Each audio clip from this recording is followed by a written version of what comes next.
بسم الله الرحمن الرحيم الحمد لله نحمده ونستعينه ونستغفره ونعوذ بالله من شرور أنفسنا ومن سيئات أعمالنا من يهده الله فلا مضل له ومن يضلل فلا هادي له وأشهد أن لا إله إلا الله وحده لا شريك له وأشهد أن محمدا عبده ورسوله أما بعد فإن أحسن الكلام كلام الله وخير الهدى هدى محمد صلى الله عليه وسلم وإن شر الأمور محدثاتها وكل محدثة بدعة وكل بدعة ضلالة وكل ضلالة في النار. In the last few lessons that we had, we looked at some statements made by Imam al-Tahawi rahimahullah, and these statements were ambiguous statements. He made use of certain terms which needed some clarification, terms such as al-had, al-hudud, which means a limit or limits or a definition, and we went through the various understandings of that word. And likewise al-ghayat, which means goals or objectives, and likewise al-arkan, al-a'da wal-adawat, like pillars and limbs and instruments. And these terms, we said that this was not really from the way of the Salaf, the way of the Imams of the Salaf, the great Imams like Abu Hanifa, Imam Malik, Imam Shafi, Imam Ahmad, and other than them. They didn't use this type of language. But we said that Imam al-Tahawi rahimahullah intends a correct and sound meaning by these terms. And so we explained those correct understandings of these terms and what is really meant by them. And after these words, he then makes another statement, which is the subject of our lesson today. And this statement, he says, لا تحويه الجهات الست كسائر المبتدعات. لا تحويه الجهات الست كسائر المبتدعات. What this means, so he's speaking about Allah subhanahu wa ta'ala. And so he says that the 6 directions do not contain him. The 6 directions do not contain him like they do all the other created things. So repeat that again. لا تحويه الجهات الست كسائر المبتدعات. The 6 directions do not contain him like they do all other created things. And again, this statement of Imam al-Tahawi rahimahullah is another one of those ambiguous statements. In fact, it's very clear once we understand what he means, but it is ambiguous in the sense that the people of bid'ah, the people of innovation, the people of deviation, those who deviated, when they come and they read these statements of Imam al-Tahawi rahimahullah, then they use them in order to support their own false doctrines, their false beliefs. And from their false beliefs is that Allah subhanahu wa ta'ala, or they say that Allah subhanahu wa ta'ala cannot be said to be above His creation. Because they consider this to be a negation of Tawheed. They consider this to clash with Tawheed. And the Tawheed which they intend and the Tawheed which they understand is not the Tawheed that Muhammad sallallahu alaihi wasallam came with, nor Isa alayhi salam, nor Musa alayhi salam, nor Ibrahim alayhi salam, nor Nuh alayhi salam. In fact, not any of the messengers or prophets of Allah subhanahu wa ta'ala. Because the Tawheed that the prophets and messengers came with is one in which Allah subhanahu wa ta'ala is described with names, all the beautiful names, all the beautiful attributes, and that Allah is one who acts. He speaks if He wills, He acts if He wills and when He wills, He creates if He wills, He shows mercy if He wills, He loves whomever He wills if He wills from His creation, and so on and so forth. These are names, attributes and actions. Likewise, they all came and they are united, all the prophets and messengers, that Allah subhanahu wa ta'ala is above His creation, above His throne, above the 7 heavens.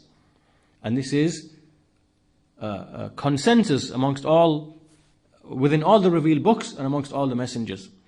So this tawheed that these people are speaking of is not the tawheed that the prophets and messengers came with. This tawheed that they are speaking about is the tawheed that they inherited from the mushriks, from the pagans, from their philosophers, from the Jews, from the Christians, from the Sabi'ah, the Sabaeans, the Sabaean star worshippers, from the Greek philosophers, all these mixed ideas. And they began to use their terms and their language and their terminology in order to describe Allah subhanahu wa ta'ala, and they did not adhere to what is in the Quran and the Sunnah. So instead of saying that, like we see in the Quran and the Sunnah, that Allah is above His throne, above the heaven, Allah is described with names, Allah is merciful, Allah is the provider, the sustainer, the Ar-Rahman, Ar-Rahim, Al-Malik, Al-Qudus, and so on and so forth. And Allah has knowledge, ilm, He has qudra, power, He has mercy, rahmah, He loves with muhabba, and so on and so forth. Then they said no. They used a different type of language. They said Allah is not a body, He's not above, He's not below, He's not in the universe, He's not outside the universe, He doesn't have emotions, He doesn't have instincts, He doesn't have feelings, He doesn't have this, He doesn't have that. And so they began to use negations. Everything is a negation. Allah is not this, Allah is not that, Allah is not this, Allah is not that, Allah is not this, Allah is not that. And so this became the way that they began to describe Allah subhanahu wa ta'ala. And this is not the way that the messengers described Allah subhanahu wa ta'ala, because they came with names and attributes. So anyway, from the greatest thing that is known by way of the fitrah. The fitrah is what we call intuition. Something that you know by your instinct. Something that's within you in your instinct. And from the things which are from this fitrah is, for example, to know that the universe and everything we see has a creator. And this is something programmed into the fitrah. The fitrah knows this, that everything, every originated thing must have an originator. Right? And so this even children understand and know this. And also from the fitrah, by way of example, is that a person who is wronged, when a person who is wronged, then he anticipates justice. He wants justice. So when a person is wronged, he is beaten, or his wealth is stolen, or even when a child is hurt or has an accident, then there's an anticipation of justice. Like Shaykh al-Islam Ibn Taymiyyah says, rahimahullah, that one of the proofs for the existence of Allah subhanahu wa ta'ala is that when a child is, let's say a child is hurt, or a child falls, or a child bangs itself on some table or chair or something, and then what you do is you pretend to hit that table or chair as an execution of justice. Then often you see that the child remains silent or becomes silent. And there are examples like this which show that the expectation of justice is from the fitrah, is something that's programmed into the fitrah. So from the fitrah is that we know Allah subhanahu wa ta'ala to be above His creation. And this is known by the fact that every single person, be he a Muslim or a non-Muslim, be he a Jew or a Christian, that whenever he wishes to turn to Allah subhanahu wa ta'ala, he finds in himself that he is compelled to face upwards. He is compelled to raise his hands upwards. And this is from the fitrah, this is from the innate instinct. Also it is established by way of reason, by aql, by the intellect. The intellect argues and affirms that Allah subhanahu wa ta'ala is above His creation. And that above is superior than below. And above is superior than below. And there are many other rational proofs that we see that the scholars elaborate upon in that respect. We might go through some of them later on if we have time. But the point that we're making is that in the Quran and the Sunnah, in addition to aql and fitrah, all of these sources, and likewise the ijma' of the Salaf, all of this firmly establishes that Allah subhanahu wa ta'ala is above His creation. And this is one of the greatest symbols of our belief.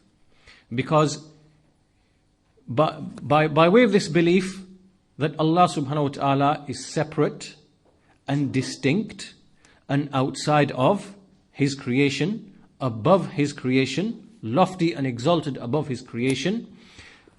This belief is something that is a barrier. First of all, it's the truth, no doubt. Then it's a barrier between a whole array and spectrum of false beliefs that we see are found amongst the other religions and likewise amongst many factions of the Muslims. Because when we look and we survey the various beliefs in other religions, other religions and other sects, we see that amongst them are those who do not distinguish between the creator and the created. So everything is the one and the same. There is nothing in existence except Allah.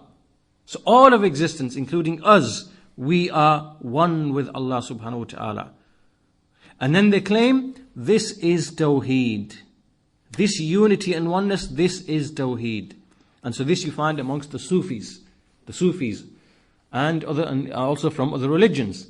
They say, Wahdatul Wujud, the unity of existence. So they do not distinguish between Allah's existence and our existence. And likewise, there are some others who claim that Allah dwells within some of His creatures. Like the Christians say, Allah dwells within Isa alayhi salam. Unlike some other people, they say similar things. So this is another type of belief in which Allah's aboveness, separation, distinction, separateness from the creation, above and exalted above the creation is compromised. And so the point that we're making really is that the belief in the ulu of Allah subhanahu wa ta'ala, ulu meaning the aboveness and the loftiness of Allah, is one of the greatest symbols of our belief. And anyone who comes in order to deny or to challenge or to oppose or to corrupt this belief, then this person really, he is trying to undermine the very foundation of Islam. The very foundation of Islam, because every single prophet and messenger came with the belief that Allah is above His throne, above His creation. And as we mentioned, that when this belief is undermined, then we see that people are no longer be able to distinguish and to understand what is it that they are worshipping, and who is it that they are worshipping, and where is the one that they are worshipping. And so the lines become blurred. And so what is divine, to use the word, and what is not divine, what is from what can be said of Allah, what cannot be said of Allah, all of this now becomes blurred and confused. And so we see that the very religion itself is undermined. And it is for this exact same reason that the Salaf, the Imams of the Salaf, when these beliefs and these ideas began to come into the Muslims in the 2nd century, meaning after 100 Hijrah, and the 3rd century, that they stood and they defended this belief, and they declared as a disbeliever, a kafir, anyone who denied this belief and anyone who undermined this belief. And this began as early as in the very early 1st century, when we had the great Imams like Ayyub as-Sakhtiyani rahimahullah. He died in the year 131 Hijrah. And Hamad bin Zayd, he died in the year 179 Hijrah. Abu Hanifa rahimahullah died in the year 150 Hijrah. All the Imams in this period, in this time, and likewise Imam al-Awza'i rahimahullah, in this time they began to openly proclaim and make these statements that we believe that Allah subhanahu wa ta'ala is above His throne, above His creation, because these ideas were being imported from outside of the Muslims and the outside and from other nations. And so the people who brought this idea were known as the Jahmiyyah. And we've mentioned them many times before in these lessons. And we've mentioned many times that the Jahmiyyah, named after a man called Jahm bin Safwan, they basically brought the filth and the leftovers and the refuse of previous nations. Those previous nations who erred and deviated and began to speak about Allah subhanahu wa ta'ala in a way other than they found in their revealed book, from the Jews, the Christians, the Sabaeans and other than them, then these leftovers are what came into the Muslims. And this is what is called as kalam, ilmul kalam. And this kalam is that they began to speak about Allah subhanahu wa ta'ala using the language and terminology of the Greek philosophers, like Aristotle. Okay? And so, when they tried to argue with the atheists using this type of language, they were forced to deny Allah's names and attributes, and then they looked at the Quran and they saw that Allah is described with names and attributes and Allah is above His creation and Allah make istiwa over His throne. Then they began to make ta'weel of these verses. And so this is where ta'weel was born. This is the ta'weel where you take a verse and you start distorting its meaning. So Allah is above His throne. Now Allah, it doesn't mean Allah is above His throne. It just means Allah is above in rank only, and status only, and power only. Not that He Himself is above His throne, separate from His creation. So they began to invent all of these new meanings and these new ta'weels in order to deal with those verses that clashed with their new version of Tawheed. So I want to read to you some of the statements of the Salaf, which established the ijma', the consensus of the Salaf. And as we said, the proof that Allah is above His throne is known through fitra and aql and naql, and the Quran and the Sunnah, and likewise from ijma'. So in the Quran, there are many verses in the Quran, there are many ahadith in the Sunnah, and so there are many statements from the Salaf, there are hundreds of statements from the Salaf. We just want to quote from them where they mention the ijma'. So Al-Awza'i rahimahullah, he says that whilst the tabi'un were many, the tabi'un were the ones who came after the generation of the Sahaba, that while there were many tabi'un present, we used to say, Inna Allah azza wa jal fawqa arshihi. Indeed, Allah the Mighty and Majestic is above His throne, and we believe in whatever has come in the Sunnah of His attributes. And likewise, Imam Qutaybah bin Sa'id, he died in the year 240 Hijrah, and he was one of the teachers of Imam al-Bukhari rahimahullah, one of those whom Imam Bukhari took narrations from. And he said, this is the saying of the leading Imams of Islam and the Sunnah and the Jama'ah. هذا قول الأئمة في الإسلام والسنة والجماعة. نعرف ربنا في السماء السابعة على أرشه كما قال جل جلاله الرحمن على العرش استوى. That this is the saying of the Imams in Islam and in the Sunnah and in the Jama'ah, united body of the Muslims, that we know our Lord to be above the seventh heaven upon His throne, just as Allah the Mighty and Majestic Himself said, Ar-Rahmanu ala al-arshi istawa, that Ar-Rahman ascended above the throne.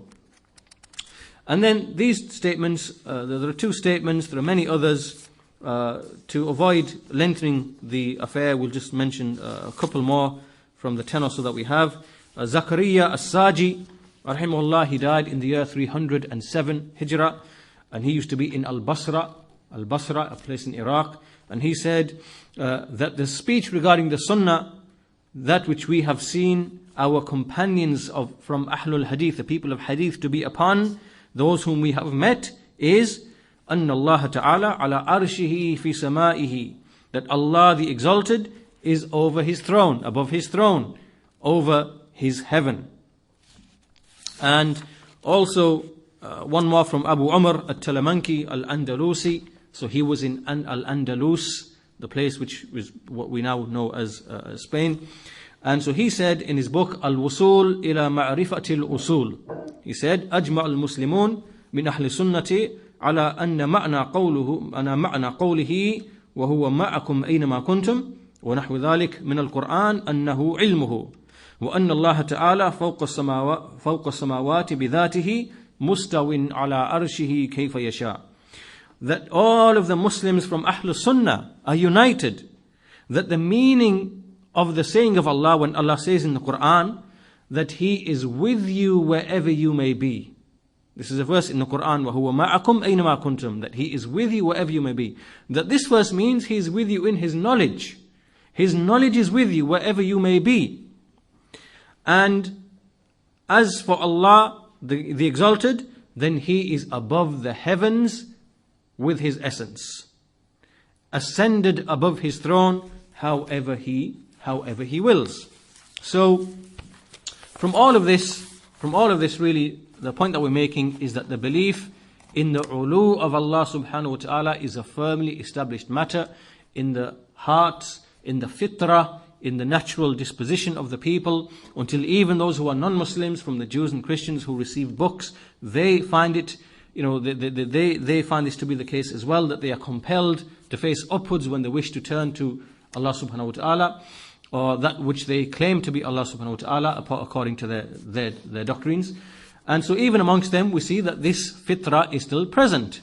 And for this reason, many of the scholars used to consider the saying of the Jahmiyyah and the Mu'tazila to be more vile, for them to be more misguided on this issue than the Jews and the Christians. Because even the Jews and the Christians affirmed that Allah subhanahu wa ta'ala is above His throne. And that's why some of the Salaf used to say that I could eat with a Jew and a Christian, but I could not eat with a Jahmi.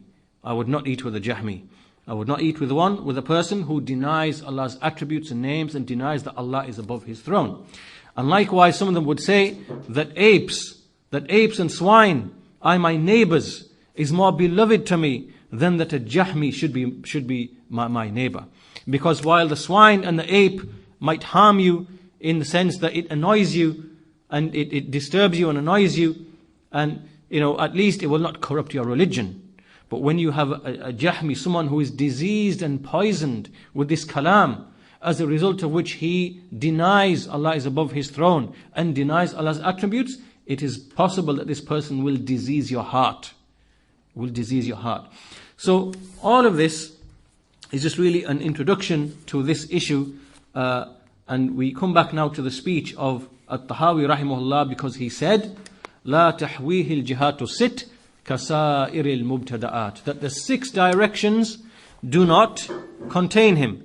The six directions do not surround him like they do all of the created things. What does this mean?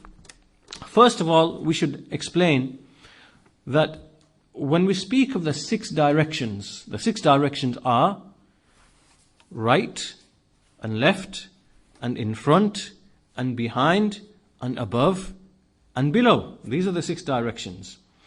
And the 6 directions, when we look at the universe that we are in, and the universe is rounded, as is explained by Shaykh al-Islam Ibn Taymiyyah rahimahullah, that really the idea of direction, there isn't really truly any direction really, because it's all relative, right? There is no such thing as left. Why? Because if I face this way, to my left is Sahel. And if I turn around and face that way, then to my right is Sahel. So the left now has disappeared. So this way is not left. Because if I'm this way, now it's left. And if I turn that way, now it's right. And the same that if you're in any point in the universe, or if you're in any location, there is always an above and a below. But below that below is another below, so that first below was an above, if you know what I mean. Right? So the point being is that direction doesn't really truly exist. There is no such thing as a left. There's no such thing as a left. There is no such thing as the direction of right. Because wherever you go, whatever you turn, right and left can be in both ways. So what the scholars explain is that these directions that we are speaking of, which are in the creation, they're all created directions. They are not true directions, because there is no true right and left and in front and behind, right? Because it's all relative. It's all relative to each other. One point is relative to another point. And, when you change things around, then directions change. So, the point that we're making here is that Allah subhanahu wa ta'ala, this statement of Imam At-Tahawi, what it really means is that Allah subhanahu wa ta'ala is outside of His creation. This is what it means. This is the meaning of what At-Tahawi is saying. لا تحويه الجهات الست كسائر المبتدآت, that the 6 directions do not contain Him. Of course, because He is outside of the creation. And as for everything which is created, which is in the universe, and in the universe we have the 6 directions which are all relative, then of course everything is surrounded by 6 directions. So the earth is surrounded by 6 directions, you are surrounded by 6 directions, and everything in the universe, we can say that it is surrounded by 6 directions, and those directions are relative. But as for Allah subhanahu wa ta'ala, then He is outside. He's not in His universe. He's outside of His universe. He's outside of His creation. And so therefore, the statement of At-Tahaawi that Allah is not surrounded by the 6 directions is correct and true. And this is what the real meaning of it is. And Imam At-Tahaawi rahimahullah is following, because he was upon the madhab of Abu Hanifa rahimahullah and Abu Yusuf rahimahullah, and the students of Abu Hanifa. And it is established from them and known from them that they affirm and establish that Allah subhanahu wa ta'ala is above His throne, outside of His creation, as do all of the Imams of the Salaf. However, what the deviant people, the innovators, the Jahmiyyah and the Mu'tazila and the Ash'a'ira, those who today call themselves Ash'aris but they really are Jahmiyyah, and the Maturidiyya likewise, they are Jahmiyyah likewise, they try to interpret this statement of At-Tahaawi to mean that we cannot say Allah is above. Why? Because now we have surrounded Him with a direction. And this claim is batil, it is false. It is false. And we have there's a way that we can establish and prove that this is false by a number of points. And from a rational point of view, to show that this is impossible, that you can't claim that this is what At-Tahaawi means. Right? And this is along the following lines. Number 1, the first point is, so this is like a rational demonstration to show that what they are claiming about what At-Tahaawi is allegedly saying, that it is false. Right? Number 1, either you believe that the universe has a limit. So either you believe the universe has a limit, meaning that the universe ends at some point, or you believe that the universe continues forever and ever and ever and ever. It is infinite. So which of those two do you believe? This is what we say to these people. Which of these two do you believe? If they say that the universe is infinite, meaning that it continues forever and ever and ever and ever and it does not end, then this is clear disbelief. This is kufr. And this is atheism. This means that Allah does not exist. But obviously, they will not answer with that. They will not say, yes, we believe the universe is infinite. They will have to affirm and agree that the universe has a outer limit, that it ends at some point. That the universe is finite, it is limited, it has an outer boundary where it ends. And so, they will be forced to accept that this is indeed the truth. They will be forced to accept that this is indeed the truth. Then we say afterwards that the idea of 6 directions, a left and a right and an in front and a behind and a below and so on and so forth, all of these 6 directions that we are speaking of. Do you believe that now that we've accepted that the universe is limited and has a boundary, and that the idea of 6 directions is found within the universe, do you now claim again that the 6 directions exist outside the universe as they exist inside the universe? Okay. So if they claim, yes, we do, yes, we believe that 6 directions, the idea of 6 directions are found outside the universe as they are within the universe, then they've contradicted the first thing that they agreed to. Because they've already agreed with us that the universe is limited. It ends at some point. But if you now come and say, well, yes, there are 6 directions outside the universe as there are inside the universe, you've now contradicted yourself. Because if there are 6 directions outside the universe, then for those to be considered directions, there have to be 6 directions outside of them. And then 6 directions outside of them. And then you go backwards, and then you've ended up with having an eternal universe again. So you have to be forced to, so they will be forced to accept that the 6 directions that we speak of are relative and only exist within this universe. So they have to accept that this is indeed the truth. So once we've established this and we've agreed on these 2 points, the next thing that we say is, does Allah subhanahu wa ta'ala, does He exist in the mind only? Is He only an idea in the mind that we speak of conceptually? Or does He have a true and real existence outside of the mind and outside of the creation? So if they say Allah exists in the mind only, this is kufr, this is disbelief. But of course they will not say that. They will not say that. They will be forced to agree that Allah subhanahu wa ta'ala is outside of His creation. They will be forced to accept that this is the case, that Allah is outside of His creation. So now we've established 2 things from everything which has preceded. That the universe has a boundary, it is finite, it ends at some point, it's not eternal, it's not infinite. And secondly, that the 6 directions are inside this universe and are relative to each other. They are not true absolute directions. And then thirdly, Allah subhanahu wa ta'ala exists outside of His creation, distinct from His creation. Once we've established all these things, now the statement of Imam al-Tahawi is very clear. The 6 directions do not contain Him, because He's not in the universe, like all the created things. All the created things are surrounded by 6 directions. So once we understand this, then it is just simply a matter of looking in the Quran and in the Sunnah and Ijma', and what do we see?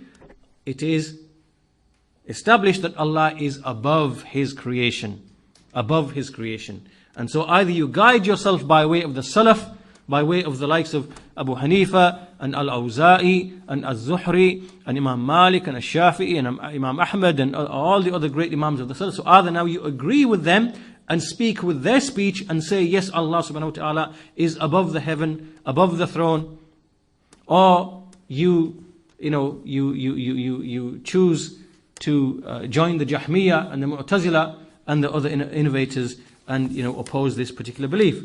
So from all of this, what we should understand from this then, that Imam al-Tahawi rahimahullah, he is not someone who is a person of kalam. He never indulged in kalam. He never founded his belief upon ilmul kalam. We do not see that anywhere. But yes, he used some ambiguous generalized statements. But what he means by those statements is never ever what is intended by the people of falsehood, from the Ash'ariyah and the Maturidiyah, those who are in reality the Jahmiyyah, pretending to be attached to the teachings of Abu al-Hasan al-Ash'ari. So that's what we have. And all of us, alhamdulillah, we don't have any problem with this. Our fitrah knows that this is the truth. So this is not really a major issue for us. What is a major issue though, is an issue that I would like to raise and discuss, is that this isn't really an issue. What is an issue is when we have people who come along, and they claim to be attached to the way of the Salaf. They claim to be attached to the way of the Salaf. They claim to be attached to the way of the major scholars of our time who are following the way of the Salaf, of the way of the Imams of the early times. And so they say this in their speech, but in their action, we see something else. We see something totally different. And as you know, Islam has come with speech and action. Islam has come with beliefs in the heart, which then extend out into the emotions of the heart, which then extend out into the actions of the limbs. All of these 3 are tied in a straight line. You can never ever cut them off. So when a belief enters into the heart, it pushes outwards and it creates emotions in the heart. And those emotions push outwards, out of the body, and they create actions. And where you have barriers that come in between, that block them, then these barriers are what we refer to as kufr. Because kufr is of many types. A person can believe, a person can have tasdeeq. He can believe, like Iblis. Iblis had tasdeeq. He believed Of course, he knows Allah, he knows Allah's names, he knows Allah's attributes, he knows everything. So he had tasdeeq. But what prevented him from prostrating, it was kibr, arrogance. So the arrogance came and it sat in between the belief and the emotion of the heart. So if that arrogance wasn't there, the belief would have produced the emotion of the heart would have led to the prostration, and no problem. But arrogance is something that comes as a barrier between the tasdeeq and the action of the heart. But this is only one example. There are many other examples of barriers that come in between this process. From those barriers and we can take the example of the kuffar amongst the Quraysh. The Quraysh amongst the Quraysh were those who knew that the messenger is the messenger of Allah subhanahu wa ta'ala. They knew, like the Prophet's uncle, by way of example. But what was it that prevented them from submitting, from having the actions of the heart to be created and pushed outwards and to make the shahada? What was it? It was because they feared.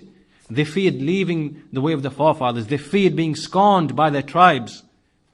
Right? So this is now a barrier between the tasdeeq, the belief, and the actions of the heart and the emotions of the heart. Right? So this is what we mean. So likewise, what we should understand, that there are a people who exist. And these people, they claim to be upon the way of the Salaf, upon the Aqeedah of the Salaf. And so you will see them, they will give lectures, they will speak about belief, they will explain books, and you will see that they will outline the belief and the creed of the Salaf. But this belief and this creed that they hold is nothing more than merely an academic discussion. It's something academic. It's something that you just speak about, and something that you juggle with in your mind, and something that is something that's just fact. It's just factual information, right? It doesn't now move and affect your love and your hate and your wala and your bara. Because we've already seen from the Salaf, in fact many narrations which I did not mention to you, of how they spoke about these people, the Jahmiyyah, how they spoke about them. They declared them to be disbelievers. They used to punish them with the prison. I have some narrations like that. They used to punish them with the sandal. I have some narrations like that. And they used to, like Imam Ahmad, when the rulers asked him about certain individuals and whether they should retain their positions, he would say, no, so-and-so is a Jahmi, remove him, because he will corrupt the belief of the Muslims. And so-and-so, take him away from being a judge, because he is a Jahmi, because he will corrupt the belief of the Muslims. And so we see that the Imams of the Salaf, that this deen and this Aqeedah that we are speaking of is something that isn't just mere factual information in your heart. It's something that pushes outwards and it creates the emotions of the heart. And this leads outward, and it creates actions of the limbs. So from the greatest of the handholds of Islam is to love and to hate for the sake of Allah subhanahu wa ta'ala. And to make allegiance, and to make disloyalty, al-wala wal-bara, for the sake of Islam and for the sake of the Aqeedah, for the sake of the Salafi, Sunni, Athari, Aqeedah, because this is what we see the Imams of the Salaf were upon. And if they had not been upon that today, if Allah had willed that they were not upon that, then we wouldn't be having this lesson. Allah knows best. We could have been like the Jews and the Christians, misguided, astray, not having any rope of Allah to hold on to, which is this deen, this Aqeedah, this way. And we would have been like, we could have been Jahmiyyah, we could have been Mu'tazila, we could have been whatever, if those scholars in that time had not implemented these usul, these foundations of our deen. Because these usul, they protect the knowledge and they protect the belief. So this leads me then to the point that I wanted to make, is that we have a type and a category of person that exists today. And these people, they ascribe themselves to the Salaf. You will see them, they will say, yes, I hold the belief of the Salaf, and they will speak in this regard, they will maybe even teach in this regard, but you should know that these people, that it doesn't extend beyond that. And I will give you an example, or the example of what I mean by this is that in the year 2007, there was a pledge a pledge that was signed, a pledge of mutual cooperation and understanding. And this pledge was a gathering of the Jahmiyyah. We call them Jahmiyyah, they call themselves Ash'aris. They are not Ash'aris. They use this label fraudulently.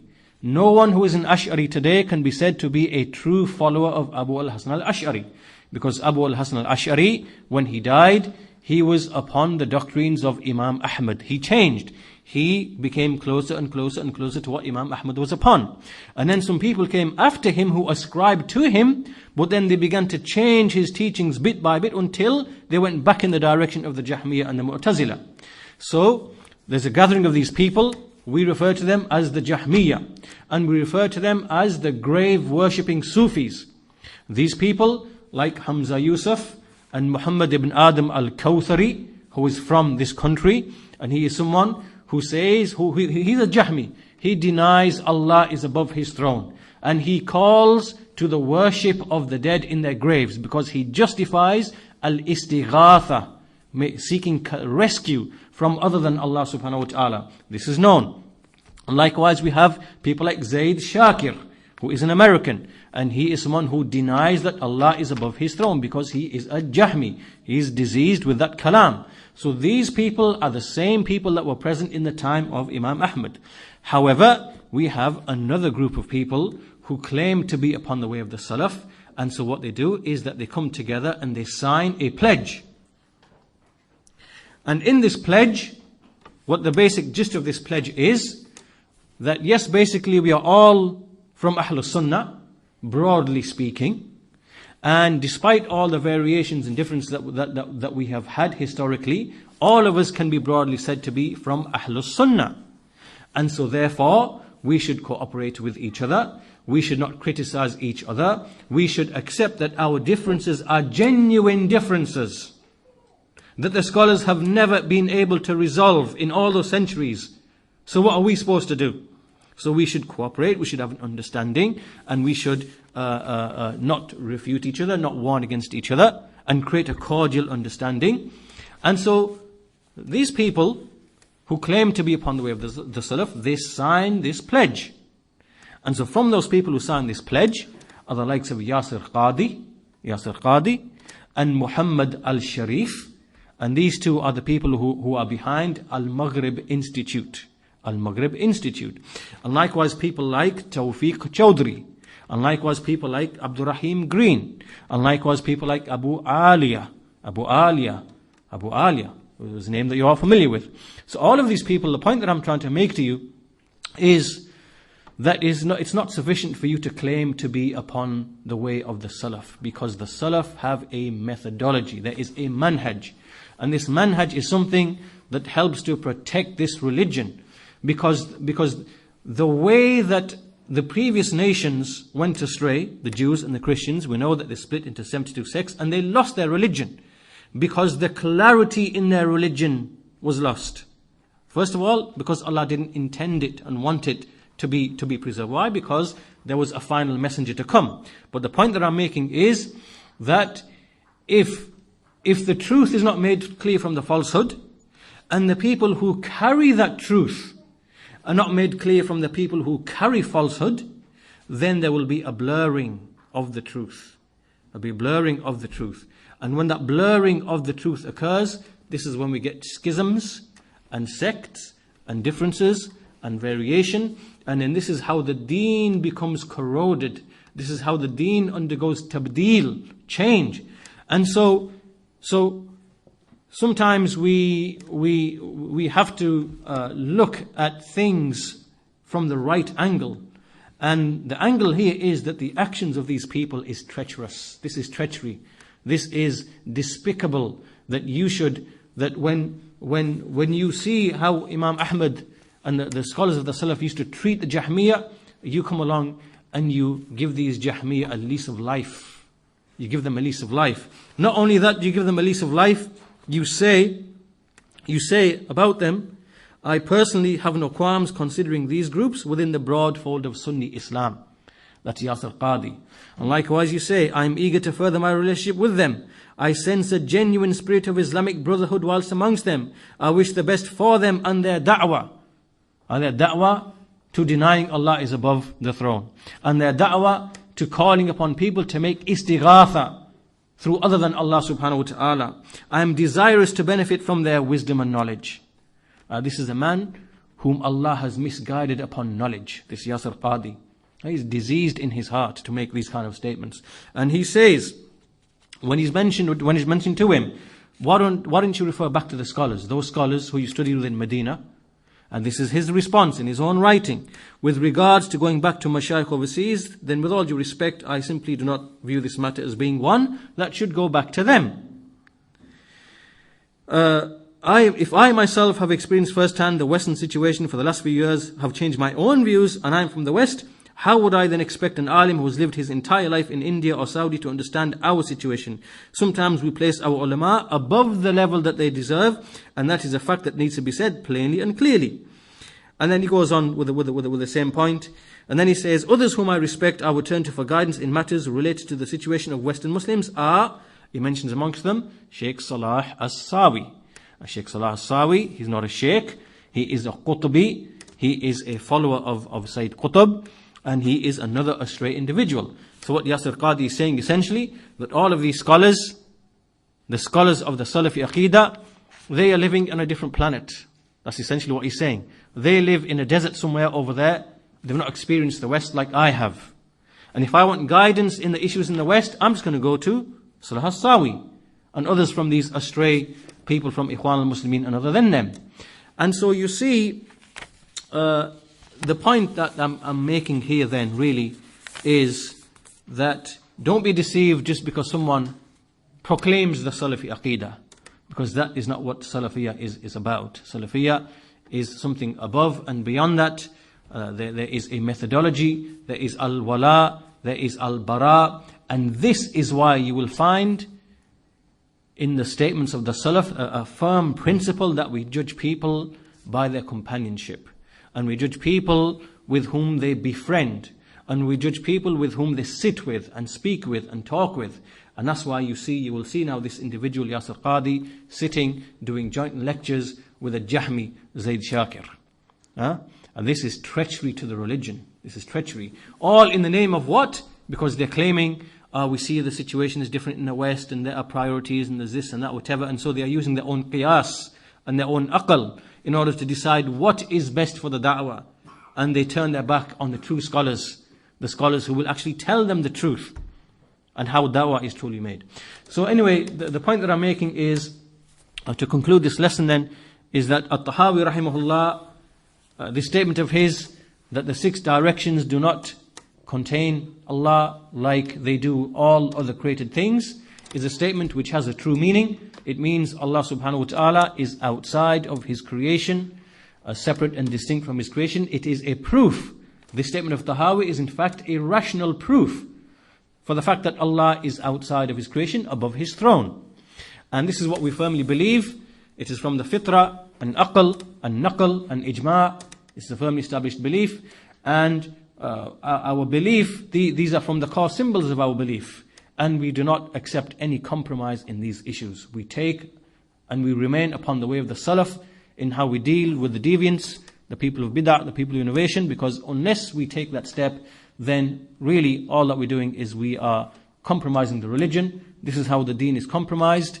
It's by the actions of the people. And Shaykh Ibn Uthaymeen rahimahullah mentions a nice point. He says, look, he says books don't misguide people. When you go into a room full of books, no book's going to jump out from the bookshelf and misguide you and speak to you and misguide you. Rather, all knowledge is carried through the minds of the people. People carry knowledge. People carry knowledge. So misguidance occurs through people. It occurs through individuals and what they carry and process through their minds. And so, for that reason, when we speak of issues of our belief, you have to understand that there's a context around these discussions, and that context is provided by what we see, what the Salaf were upon, and how they treated these issues. Do you think that when they wrote these books, it was just an academic exercise, or was it just okay, let's just write a book on the ru'ya of Allah just for the facts, nothing else. Do you think that's how it was? Do you think when they wrote on the ulu of Allah that this is how it was? Or on the sifat of Allah that this is how it was? Of course it wasn't. It is because they took that stance that we have this pure deen today. And if we in this time don't take that stance and take the correct positions, then this will be again treachery for those people who come after us. So inshallah, I hope we've taken some benefits from this lesson. We conclude our lesson there. And so in the next lesson, inshallah ta'ala, we will continue with the next part in At-Tahawiy's Aqeedah, which is the discussion of the Mi'raj. Al-Isra wal-Mi'raj, which is in fact another proof for Allah subhanahu wa ta'ala being above. And At-Tahawi has mentioned or has brought this issue of belief straight after mentioning what has preceded. So inshallah ta'ala we will begin and commence that in the next lesson.